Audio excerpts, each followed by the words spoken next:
corta reflexión de la palabra de Dios para fortalecer tu fe. El tema es: Tomás dudó. ¿Y tú? En Juan capítulo 20, versículo 24 al 29 se relata lo siguiente: pero Tomás, uno de los 12 discípulos, llamado Dídimo, no estaba con los discípulos cuando Jesús vino a visitarlos. Le dijeron, pues, los otros discípulos: al Señor hemos visto, Tomás. Él les dijo: no, si no viere en sus manos la señal de los clavos y metiere mi dedo en el lugar de los clavos y mi mano en su costado, no voy a creer. 8 días después estaba otra vez los discípulos dentro y estaba con ellos Tomás. Y de repente, estando la puerta cerrada, Jesús entró por las puertas cerradas y se puso en medio de Tomás y le dijo: pasa a vosotros. Luego dijo a Tomás: pon aquí tu dedo en mis manos y acerca tu mano y métela en mi costado. Y no seas incrédulo, sino creyente. Entonces Tomás respondió y le dijo: Señor mío y Dios mío. Jesús le dijo: porque me has visto, Tomás, creíste.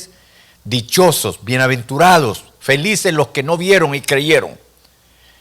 Nuestra reflexión de hoy se basa en las dudas y la ausencia de Tomás en la reunión de su iglesia, en donde se comentaba la extraordinaria y sobrenatural noticia de la aparición de Jesús después de su resurrección. Y estando allí con sus discípulos, Tomás y sus compañeros, de otra manera, uno de nosotros también hemos estado ausente en algún lugar donde se comentan las cosas de Dios, sea la iglesia o en privacidad. ¿En dónde andaba Tomás cuando debía estar congregado con los demás compañeros discípulos? No lo sabemos. Quizás andaba buscando esconder su dolor y su frustración de haber perdido a su maestro y no se acordaba que prometió resucitar al tercer día. O quizás estaba confundido porque no lo vio resucitar como dijo. Lo que sí sabemos es que en el texto de la Biblia dice que no estaba con los demás discípulos en la reunión de la congregación cuando vino Jesús la primera vez y apareció a todos los discípulos que estaban felices compartiendo la experiencia de la aparición del Señor, que no podían contener el gozo. Y con razón, porque la misión de la iglesia comienza con la resurrección de Cristo, el gozo de que Cristo resucitó. Tomás se convierte en la oveja negra entre ellos, con la expresión incrédula: si no viere en sus manos la señal de los clavos y metiere mis dedos en su costado, no creeré. Aquí vemos la señal del ateo que no ha visto y necesita ver para creer. Pero por otro lado, también vemos la necesidad de que lo que siente lo dice sin reservas a los discípulos. En otras palabras, dice lo que siente porque siente lo que dice. Qué fácil sería comprender a los cristianos, igual que Tomás, que nos contaran sus dudas para comprenderlos y orar por ellos. Y así que no archiven resentimientos que los confundan con temores y dudas para poderlos sacar de esa oscuridad. Si me estás entendiendo, tú también confiesa tus dudas para ser libre igual que Tomás. Tomás no fue a las redes sociales a confesar sus dudas. Las confesó en lo que era en ese tiempo su congregación. Allí, ante sus hermanos y hermanas en Cristo, recibió la respuesta y la esperanza que lo transformó en un nuevo hombre fiel y creyente de allí en adelante. Es adentro de nuestras congregaciones que debemos resolver nuestros pesares y dudas, no afuera.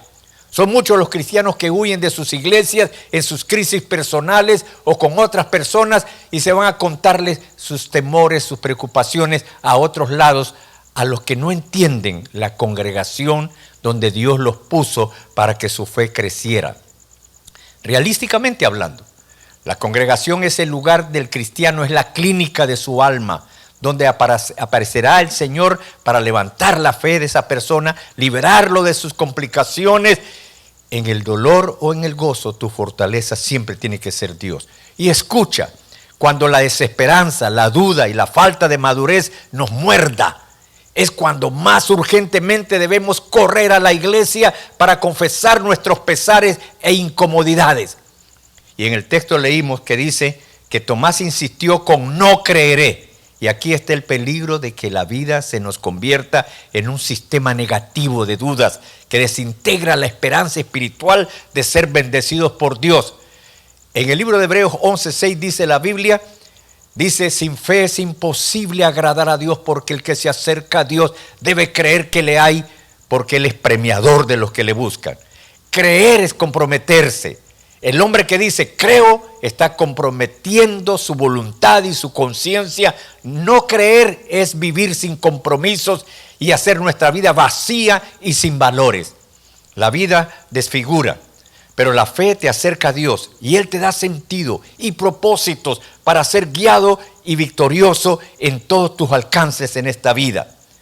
Así que Tomás solo acepta lo que ve con sus ojos y lo que sus dedos toquen, porque para él fe y señal era una misma cosa.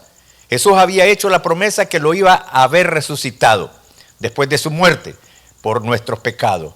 Y él no le creyó, sencillamente porque no lo había visto resucitado. Era dudar de su integridad. No se puede dudar de la integridad de Dios, su palabra es fiel. ¿Cuánto vale la vida y las promesas de cuando no se cree en aquel a quien le debemos nuestro ser? A Tomás le repitieron tantas veces los demás discípulos, compañeros que habían visto resucitado a su maestro. Lo contrario hoy en día, en nuestra nación se les enseña en las aulas a nuestras generaciones de jóvenes y niños una ética socialista atea para fomentar una fe deformada de la imagen de Dios y del hombre. Hoy en día hasta en muchos cristianos modernos vemos este mal. La iglesia debe ser una familia de Dios para todos los que le necesitan y no una institución más en el mundo. Una familia en donde el amor de Dios se ve encarnado en el corazón del hombre por el hombre. Una fraternidad en donde se van borrando los prejuicios y donde el dolor de uno es el dolor de todos. Donde el más sabio y fuerte ayuda al débil y al que el menos sabe. La iglesia debe ser un oído en la tierra y otro oído en el cielo, buscando conectar a todos los que necesitan a Cristo para que sean transformados igual que Tomás. Finalmente, la puerta está cerrada. Mientras discuten con Tomás los discípulos dentro del salón privado de reunión, cuando de repente Cristo atraviesa la puerta cerrada, se para frente a Tomás y lo llama, mete tu dedo aquí y ve mis manos y acércalas también a mi costado para tocar las heridas. Y no seas incrédulo, sino creyente. Tomás se arrepiente y le dice, Señor mío y Dios mío. Jesús le responde, porque vistes, creístes, dichosos, bienaventurados los que no vieron y creyeron. Todo cambia de aquí en adelante para Tomás, porque como dice un dicho, el hombre es más grande cuanto más pequeño sepa hacerse ante Cristo. Y Tomás fue grande ahora y libre y lleno de felicidad y libre de toda tortura de duda y lleno de humildad, aceptó la reprensión de Jesús para ser bendecido al creer en su resurrección. Reconoce tú también, Cristo ha resucitado y está a tu lado y al lado del Padre intercediendo por ti. Oremos para que puedas experimentar la resurrección de Cristo. Padre Dios, que las personas que me están oyendo, cristianos, cristianas o no, quien sea, Padre, puedan experimentar igual que Tomás, un reencuentro sobrenatural y personal con Cristo. No con una religión o una secta, con esa persona que tomó el lugar en la cruz del Calvario para pagar por nuestras maldades y pecados y darnos la oportunidad de una nueva experiencia de nacimiento espiritual que nos va a transformar desde lo profundo de nuestro ser hasta afuera. Nuestras conductas, nuestros pensamientos, todo nuestro ejemplo será de influencia a través del poder de la resurrección de Cristo. Recibe a Cristo en tu corazón diciéndole, Jesús, igual que Tomás, yo me he comportado, pero hoy por fe yo creo que tú has resucitado para penetrar en mi corazón. Te invito que lo hagas. Y diga, te lo pido en el nombre de Jesús. Amén.